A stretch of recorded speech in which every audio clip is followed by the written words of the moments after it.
Hello, my name's Tom Sapp. We're going to talk about how to take portraits in natural light. This is one of my favorite things to do and something I do more than anything. Whether it be commercial, doing editorial, people give you calls and they say, can you take a picture of this model? And they just want to make them look lifestyle. So it's lifestyle means just doing everyday things. I'll have people read a paper and sit on a bench in a park as long as they're in shade or as long as it's the end of the day or maybe the beginning of the day. Then the picture is going to come out absolutely beautiful. I don't even use lights, reflectors, studio lighting. I don't use any of that stuff most of the time unless the light is too high. If the sun gets high enough to where you start seeing dramatic shadows, if the ratio from highlight to shadow becomes too contrasted, then at that point you need to introduce lights and use studios, strobes, or you can use what's called a skylight, where you take a scrim material and stick above somebody to block the sunlight on them, but it would have to be big enough to cover a pretty good area. That way whatever's in the photograph would need to be shaded as well or lit with studio strobe so that you didn't have those shadows from that skylight material above.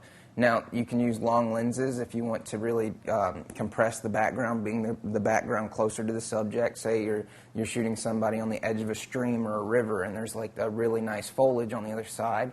If you want to make it look like it's right behind that subject, you can use a longer lens and that'll do that. If you just simply back up and zoom in, maybe if you have a zoom lens, you can use a 200 millimeter. If you have a fixed lens, that's my preference, is a 200 millimeter usually if I'm doing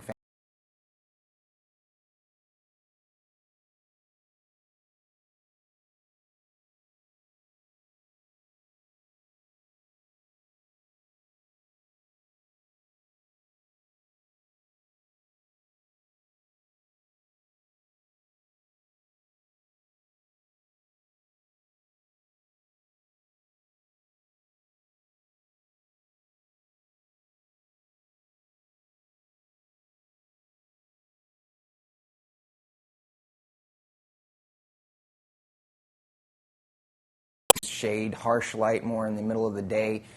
Doesn't give you the best light. It gives you good skin tones if you're using if you're shooting animals or something. Anything that doesn't have eye sockets, then you don't really have to worry about that getting those dark shadows on the face. But if you're shooting people, that's what happens. If you shoot midday, if you shoot harsh light, you get light or dark shadows in the eyes.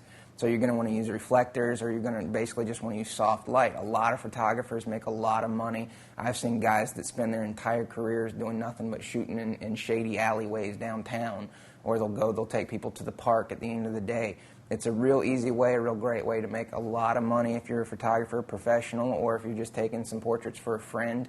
That's how you'd go about doing it. So I appreciate your time. This is Tom Sapp, How to Shoot in Natural Light. Thank you very much.